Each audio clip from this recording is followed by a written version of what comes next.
नमस्कार। India view point में आप सभी का स्वागत है। दोस्तों, आज हम बात पाकिस्तान की करेंगे। दक्षिण एशिया का ये देश इन दिनों घोर संकट में है। आम जनता जब 2 जून की रोटी को तरसने लगे तो समझ लीजिए कि संकट किस हद तक पहुंच चुका है। सरकारी खजाना खाली है और वैश्विक वित्तीय एजेंसियां कर्ज देने से कतराने लगी हैं। आम जनता अपनी सरकार, अपने देश और अपनी किस्मत को कोस रही है। आखिर पाकिस्तान इस बदहाली तक पहुंचा कैसे? ये अपने आप में बड़ा और बुनियादी सवाल है और आज हम इसी सवाल का गहराई के साथ पड़ताल करेंगे। दोस्तों, प्राकृतिक संकट पर किसी का वश नहीं होता, मगर जब हम खुद से संकट पैदा करने लगें तो समाधान कठिन हो जाता है। पाकिस्तान का मौजूदा संकट कुछ ऐसा ही है। अपनी बोई हुई फसल काट रहा है ये इस्लामिक देश, मगर भुगत रही है बेगुनाह आम जनता। महंगाई इधर 40% तक पहुंच चुकी है। बेरोजगारी आसमान छू रही है। आबादी का बड़ा हिस्सा रोटी के लिए ज़कात पर निर्भर हो चुका है। विदेशी पूंजी भंडार खत्म हो जाने से आयात का रास्ता बंद हो चुका है। बिजली के अभाव में दुकानें, प्रतिष्ठान शाम होते ही बंद हो जाते हैं। पाकिस्तान की 22 करोड़ जनता ये दृश्य एक दो स्वप्न की तरह देख रही है, मगर समाधान दूर दूर तक दिखाई नहीं देता। दोस्तों, पाकिस्तान का ये संकट भले ही आज सामने आया है, लेकिन इसका बीज तो 1947 में ही बो दिया गया था, जब ब्रिटिश हुकूमत से आज़ादी के साथ ही भारत 2 टुकड़ों में बंट गया था। ये कोई सामान्य बंटवारा नहीं था।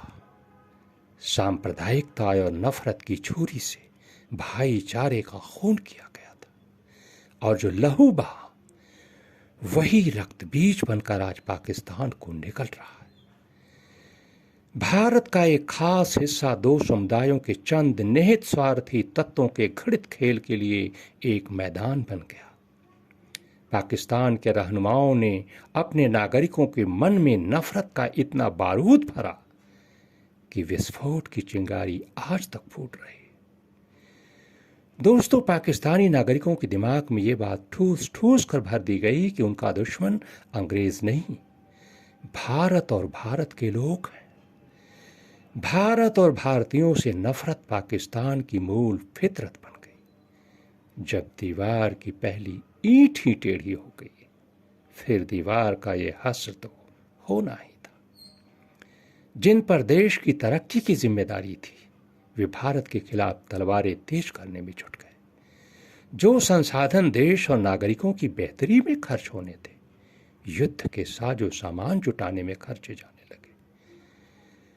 दोस्तों, आज भी पाकिस्तान अपनी जीडीपी का लगभग 3.6% रक्षा मद में खर्च करता है, जबकि भारत का रक्षा बजट जीडीपी का मात्र लगभग 2.2%।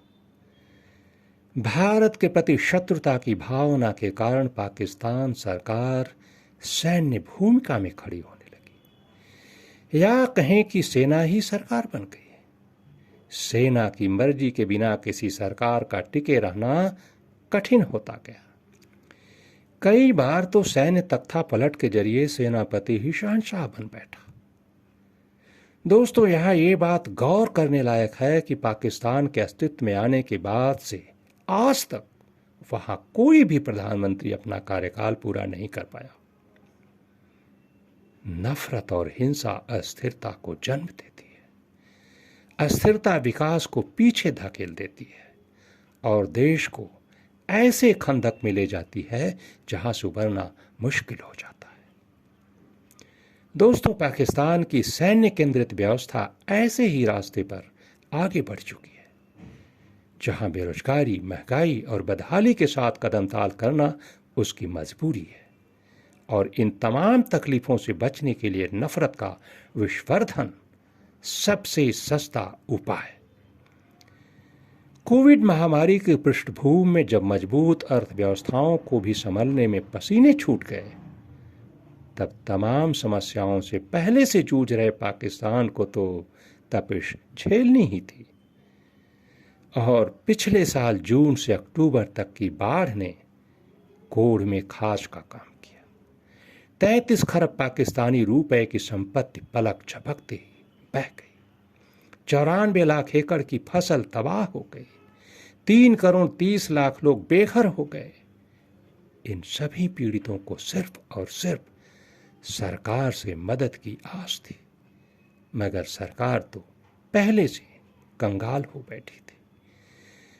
कर्ज में डूबे पाकिस्तान को नया कर्ज मिलना भी मुश्किल हो गया। सिंधु तट के उपजाऊ मैदानों वाला यह देश आज दुनिया से मानवीय मदद की गुहार लगा रहा है। दोस्तों, पाकिस्तान की मौजूदा हालत उसके खुद के लिए ही नहीं, पूरे दक्षिण एशिया के लिए चिंता का विषय है।